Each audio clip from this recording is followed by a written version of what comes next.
I'm as mad as hell, and I'm not going to take this anymore. You want answers? You have offended my family. I think I'm entitled. You want answers? I want the truth.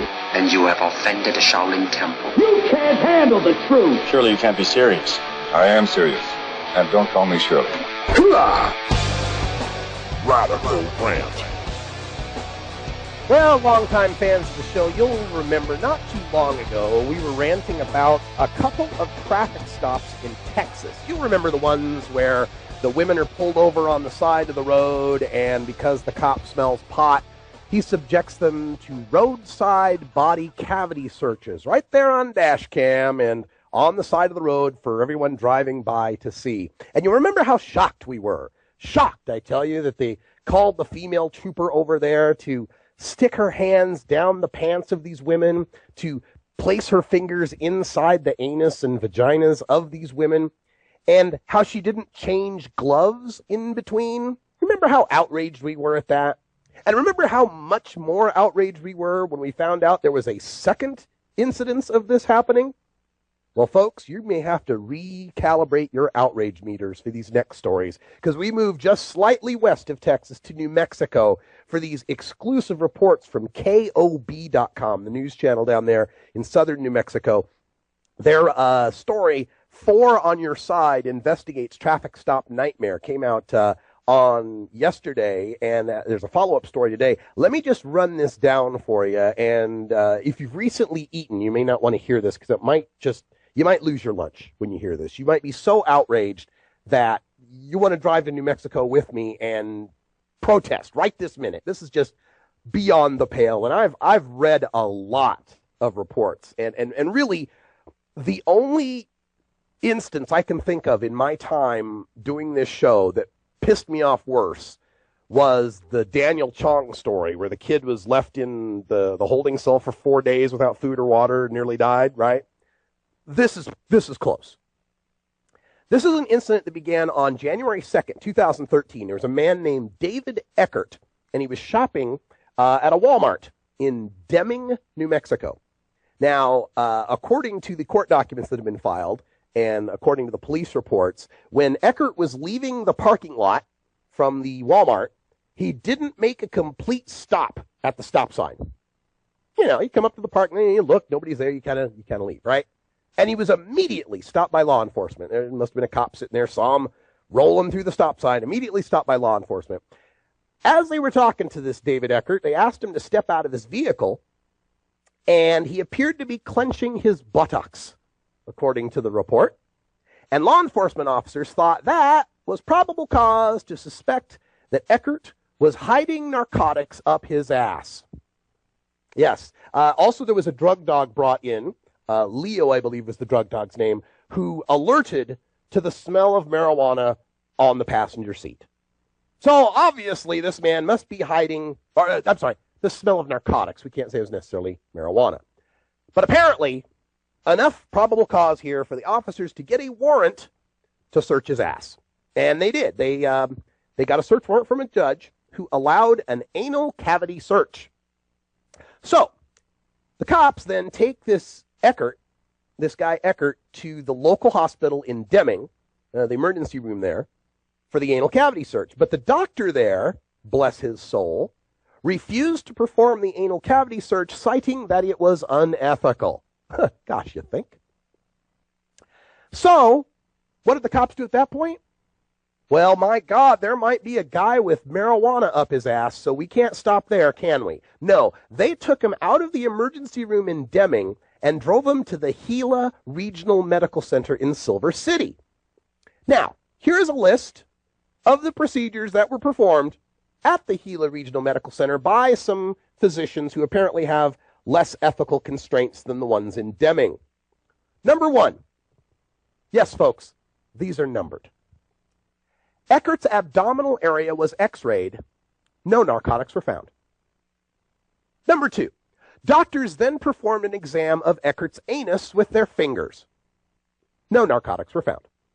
Number 3. Doctors performed a second exam of Eckert's anus with their fingers. No narcotics were found. Number 4. Doctors penetrated Eckert's anus to insert an enema. Eckert was forced to defecate in front of doctors and police officers. Eckert watched as doctors searched his stool. No narcotics were found. All right, so we've done an x-ray.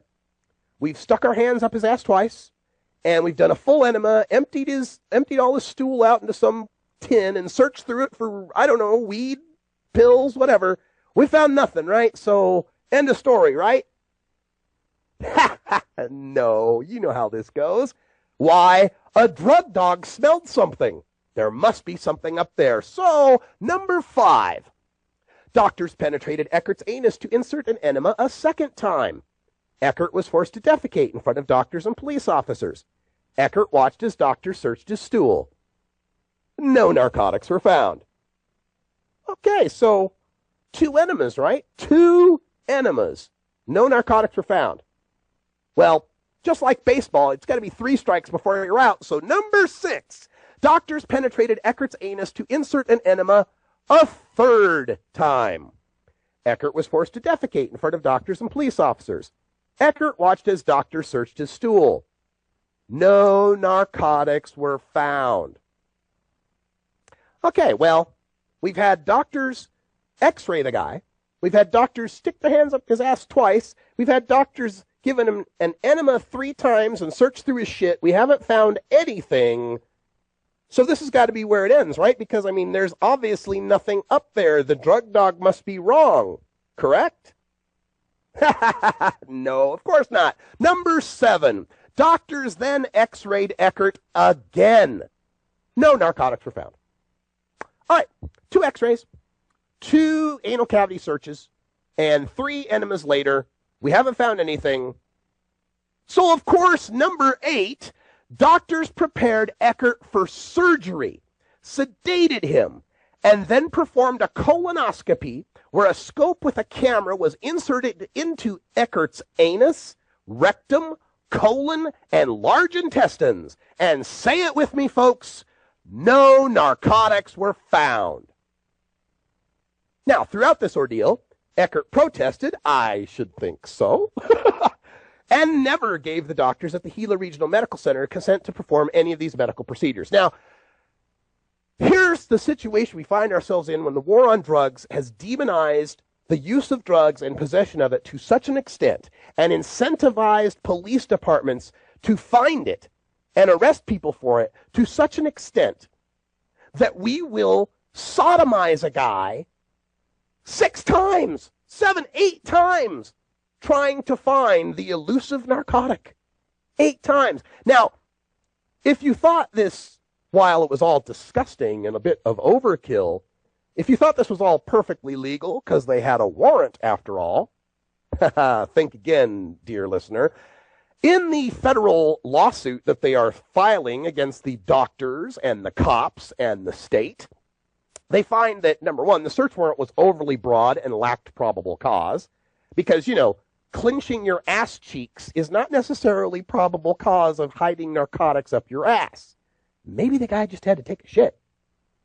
But beyond that, the warrant was only valid in Luna County. Remember, he was pulled over in Deming, which is in Luna County. The doctors in Luna County wouldn't do it.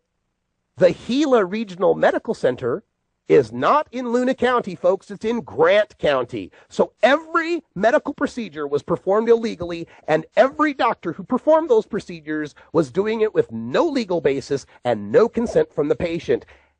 And if that wasn't enough, the search warrant expired at 10 p.m. The medical records show the prepping for the colonoscopy started at 1 in the morning the following day, 3 hours after that search warrant expired. In all, this man was detained by police, sodomized by hospital officials over the course of a 14-hour detention. Because the drug dog smelled something on the seat. And the guy was clenching his butt cheeks, and you know, he did run a stop sign. So, I imagine right now, if I was listening, if I was in the room with you listeners, your outrage meter would be pretty much pegged by now, wouldn't you? I know mine was when I heard this story just the other day. And yet I get into the news this morning and I find this from KOB.com. 4 on your side reveals another traffic stop nightmare.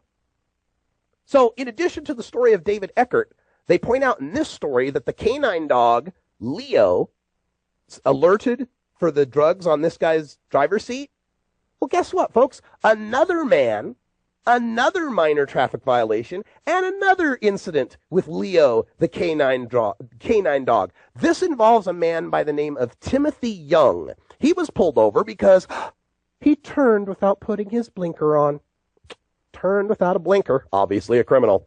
He turned without putting his blinker on, so Leo the canine is brought in, and what do you know? Leo smells drugs on the passenger seat. So the cops take Young to the Gila Regional Medical Center in Silver City, and just like Eckert, he's subjected to medical procedures, including x-rays of his stomach and an anal exam.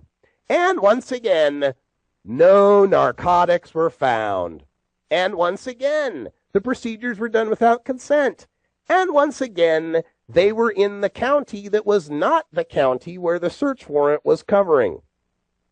Oh yeah, folks, there are some big federal lawsuits coming down from this one. And to add just a little bit to this story, Leo, the canine dog, who's alerting to all these drugs in the passenger seat, his drug dog certification expired in April of 2011. Now, canine dogs, you know, have to be certified every year. So, for the past 2 years, Leo has been an uncertified canine drug-sniffing dog. And it was during those periods of time, it was during that period of time, when these two men, based on Leo's infallible nose, were subjected to all manner of humiliating, invasive, and unconstitutional violations of their bodies. Well, folks, the doctors at Gila Regional Medical Center are being turned over to the state licensing board. They may lose their license. They should. And the cops are answering to the law enforcement board. We will keep you posted on what happens with them. So, folks, that's all the time we got for today.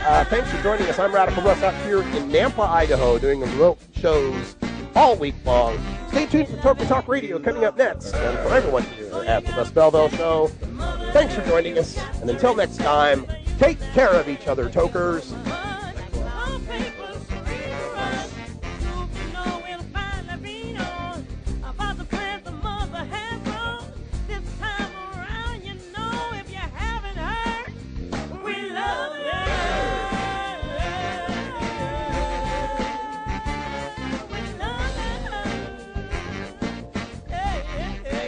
This is the Russ Belville Show. The Russ Belville Show is blogging and podcasting daily at radicalruss.com.